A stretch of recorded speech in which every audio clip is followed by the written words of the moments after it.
탈락이야, 병신아.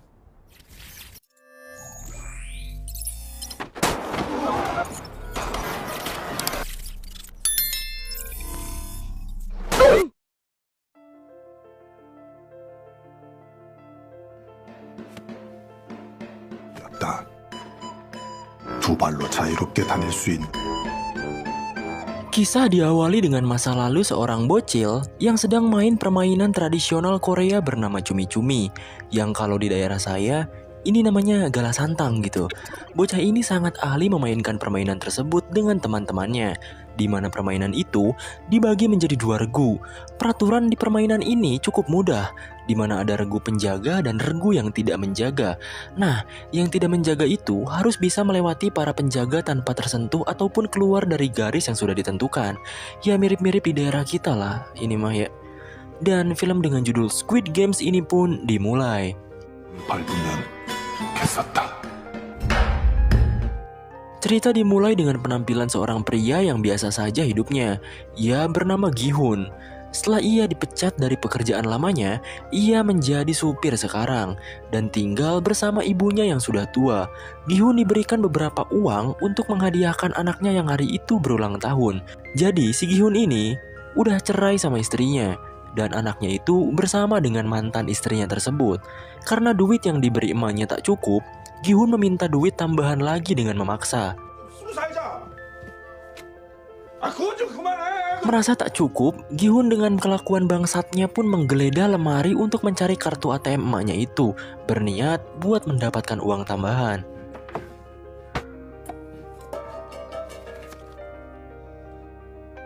Gi-hun akhirnya pergi ke ATM dan berusaha memasukkan sandinya. Sayangnya beberapa kali ia mencoba dengan tanggal lahirnya malah salah total gitu. Dan temannya yang biadab ini menyarankan untuk menggunakan tanggal lahir ibunya saja. Tapi Gi-hun malah memasukkan tanggal lahir anaknya sendiri. Dan beruntung, sandi yang ia masukkan benar. Karena ia tahu kalau ibunya sendiri lebih sayang kepada cucunya itu. Singkatnya, Gi-hun bersama temannya ini malah bermain di tempat judi pacuan kuda.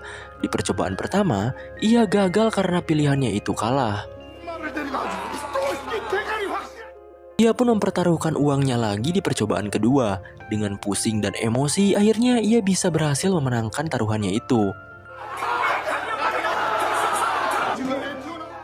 Dengan bahagia karena bisa melipat gandakan uangnya itu, ia pun memberi 10.000 won kepada mbak-mbak kasir.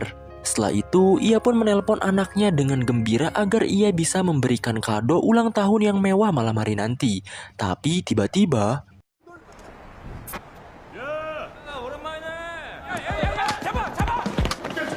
Gi-hun malah bertemu rentenir dan ia kabur terkentut-kentut. Saat ia berlari, ia malah menabrak seorang cewek. Dan akhirnya, ia pun tertangkap oleh rentenir itu. Gi-hun akhirnya dipukuli dan ditagih hutangnya itu. Akhirnya uang yang ia hasilkan dari judi untuk anaknya itu sebesar 4 juta won ia berikan kepada mereka. Tapi setelah ia cek sakunya, uangnya telah terjatuh saat ia menabrak si cewek tadi. Dan akhirnya ia dipukuli sampai termehek-mehek. Si rentenir ini gak mau pusing gitu. Ia memberikan lembaran kertas yang isinya surat perjanjian penyerahan organ atas ganti uang yang ia tak bisa bayar. Terpaksa ia akhirnya memberikan sidik jarinya. Bahkan parahnya, ia cap perjanjian itu bukan dengan tinta, melainkan dengan darah dari hidungnya yang mengalir. Akhirnya, ia pun balik lagi ke kasir judi itu. Ia meminta 10.000 won yang ia berikan tadi. Sat, emang ngasih kok diminta lagi gitu. Akhirnya, dengan uang sisanya itu, ia memainkan mesin capit boneka untuk hadiah anaknya. Tapi lagi-lagi, ia sama sekali tak beruntung. Beruntung saja, ada seorang bocil pro player yang membantunya untuk mendapatkan hadiah di mesin itu. Dan Gi-hun cukup bahagia memenangkan hadiahnya. Singkatnya, Gi-hun bertemu dengan anaknya. Ia memberikan hadiah mystery box itu dengan sepenuh hati. Tapi saat dibuka, Ternyata isinya adalah bedil pemantik api. Karena tak mau mengecewakan anaknya, ia pun berjanji kepadanya bahwa tahun depan Gi-hun akan memberikan hadiah yang spesial. Dan akhirnya, ia pun mengantarkan anaknya itu ke mantan istrinya yang cukup sinis kepada Gi-hun.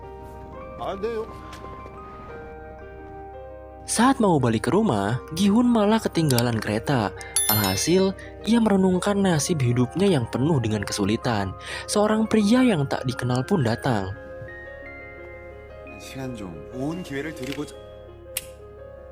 Pria itu menawarkan untuk bermain permainan bersamanya, dan permainan itu bernama dakji, di mana di antara pemain harus membuat satu lipatan kertas membalik dengan lemparan dari kertas lainnya. Perjanjiannya, jika Gi-hun berhasil membalikan kertas itu, maka pria ini akan memberikan 100.000 won. Akhirnya, ia pun tertarik untuk bermain. Permainan pun dimulai. Gi-hun mencoba membanting kertas itu dengan kuat, tapi lagi-lagi ia gagal. Di permainan pertama ini, Gi-hun gagal memenangkannya, dan pria itu menagih hasil dari kemenangannya. Setelah menggampar Gi-hun, pria itu pun bilang tamparan itu sebagai ganti dari 100.000 yang harusnya Gi-hun bayar. Akhirnya, Gi-hun mencoba terus permainannya walaupun ia mendapatkan puluhan kali tamparan.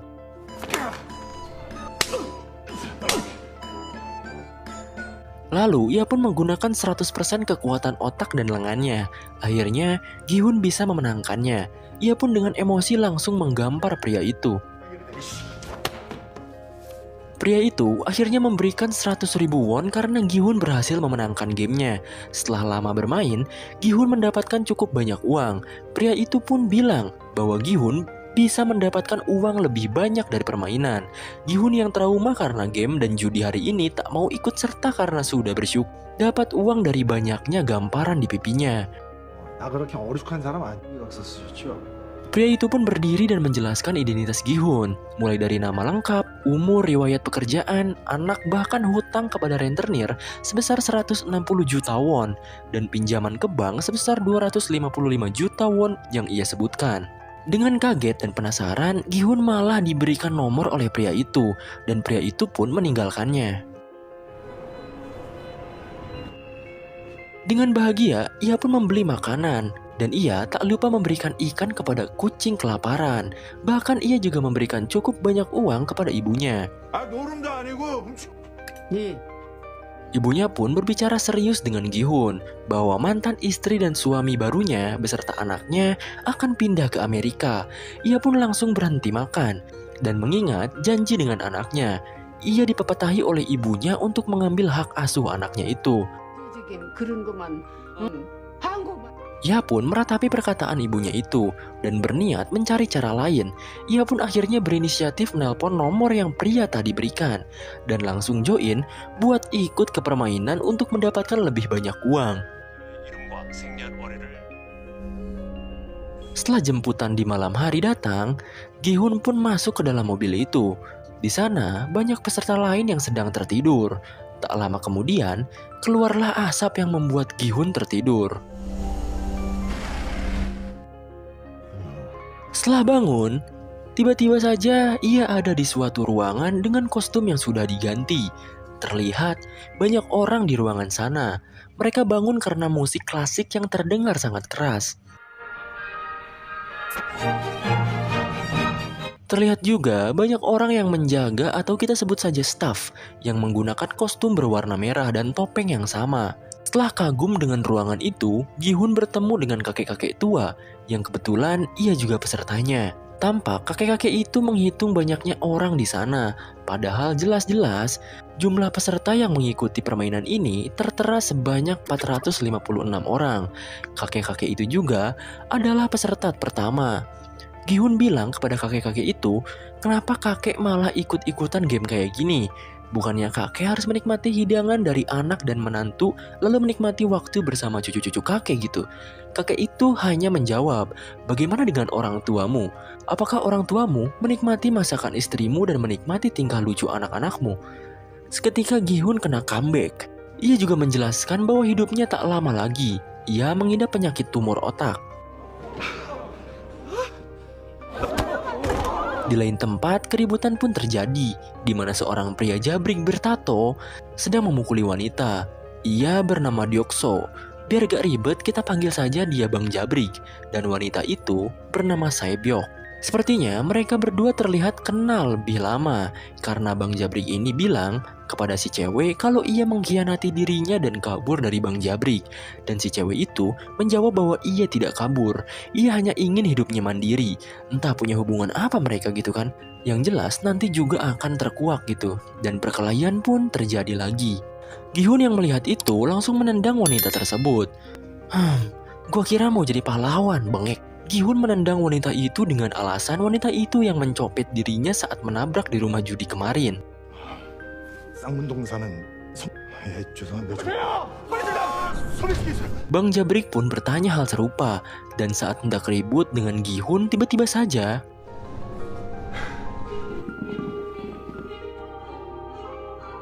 para staf bertopeng pun datang dan mengumumkan persoalan dari permainan yang akan mereka mulai.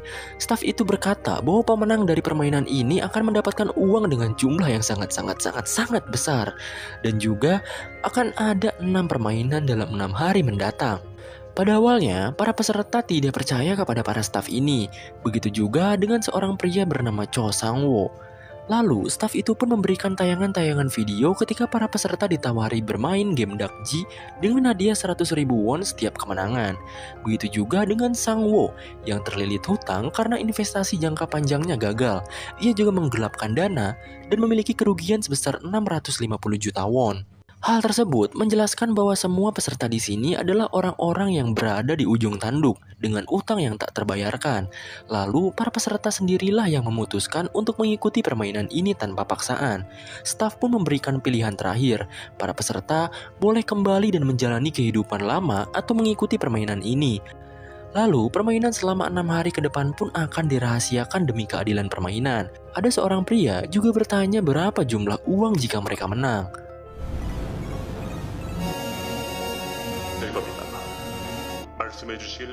Mereka akan memberitahukan jumlahnya setelah para peserta menang di setiap permainan, dan juga keputusan terakhir pun dimulai di mana para peserta harus menandatangani keikutsertaan atau tidaknya dalam permainan ini. Para peserta pun berjajar menandatangani perjanjian itu.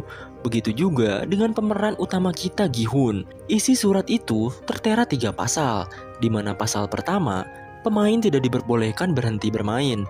Kedua, pemain yang menolak bermain akan dieliminasi. Ketiga, permainan dapat dihentikan jika mayoritas setuju. Gi-hun tampak rada bimbang dan tidak enak hati karena ia melihat si pak tua yang tak pikir panjang untuk ikut. Ia pun akhirnya gengsi dong, dan akhirnya ikut serta dalam permainan itu. Permainan pun dimulai. Para peserta dibawa ke sebuah ruangan di mana ruangan itu sangat indah dan membuat mereka terkejut. Lalu, mereka juga difoto agar wajah mereka tertera jika mereka tereliminasi. Di lain tempat, ada seseorang bertopeng yang entah ini siapa. Ia memulai permainan ini dengan membuka gerbang lapangan bermain. Setelah para peserta keluar dari ruangan itu, Gi-hun pun menemui seorang temannya bernama Sang-wo.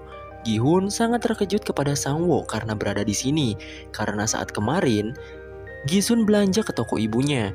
Ibunya bilang bahwa Sang-wo sedang sibuk dengan bisnis besarnya di luar negeri. Di lain tempat, pria bertopeng itu mengangkat teleponnya yang berdering. Dengan julukan frontman, ia pun melaporkan bahwa permainan sudah siap untuk dimulai. Dan ia pun duduk santai dengan TV sebesar gaban dengan tayangan para peserta itu. Di lapangan, para peserta takjub dengan keindahan pemandangannya, padahal mereka sebenarnya sedang di dalam ruangan. Permainan pun dijelaskan. Permainan pertama adalah lampu merah, lampu hijau, di mana jika robot itu berbalik dan mengatakan lampu merah, maka para peserta boleh bergerak menuju garis finish dalam kurun waktu 5 menit. Seorang teman Gi-hun pun bilang bahwa permainan ini sering dimainkan ketika kita kecil. Ada 2 orang peserta yang saling rival-rivalan. Mereka taruhan agar cepat-cepat sampai di garis finish dengan 1 juta won.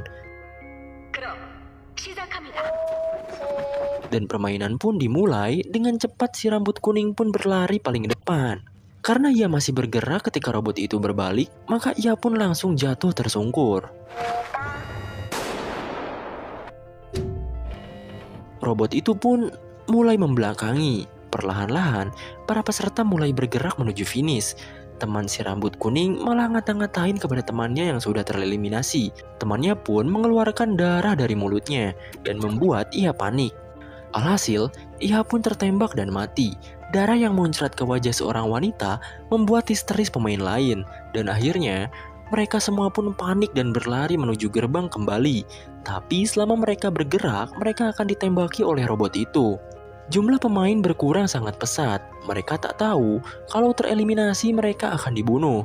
Di sisi lain, pria bertopeng bernama Front sedang asik minum sambil menyaksikan serunya permainan yang bagaikan pembantaian ini.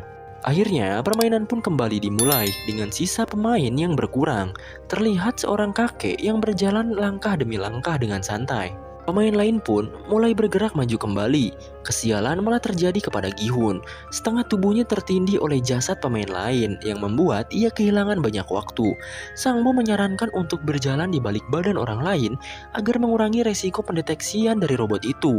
Dan Gi-hun mulai berusaha berdiri lagi. Sedangkan Bang Jabrik mengetahui ada seseorang yang berlindung di belakangnya. Wanita itu adalah Saebyok. Ia pun mengancam Bang Jabrik untuk tidak macam-macam. Jika tidak, ia akan menggerakkan kepalanya saat robot itu sedang mendeteksi. Di sisi lain, orang yang dijadikan Gi-hun berlindung tertembak. Saat ia hendak berlari, seorang pria yang tak mati saat dibedil pun malah meminta tolong kepada Gi-hun. Dan ia kehabisan banyak waktu karena orang itu. Gi-hun melihat waktu yang tinggal 1 menitan. Ia pun tak memperdulikan pria itu dan terus bergerak maju untuk mencapai finish. Di lain tempat, si frontman malah nyalain lagu jazz sambil nontonin mereka. Lagu ini membuat vibes pembunuhan di film ini berbeda. Satu persatu dari mereka tertembak. Dengan perjuangan yang sangat edan, mereka pun berusaha terus berlari saat robot itu berbalik. Dan beberapa dari mereka pun berhasil mencapai garis finish. Si kakek, Bang Jabrik, Saebyok, bahkan Sang Wo sendiri, terkecuali pemeran utama kita. Waktu tinggal 20 detik lagi, Gi-hun malah mengalami masalah. Hampir saja ia jatuh saat robot itu mendeteksi. Ia pun dibantu oleh seseorang pria yang baik hati. Dengan terburu-buru karena waktu, Gi-hun dan pria yang menyelamatkannya pun berlari dan melompat ke garis finish. Beruntung, ia bisa selamat dari permainan pertama ini. Karena waktu sudah habis, beberapa orang yang tersisa akhirnya dieliminasi dan langsung pergi ke akhirat. Ruangan permainan pertama ini pun ditutup dan film Squid Games Part 1 pun selesai.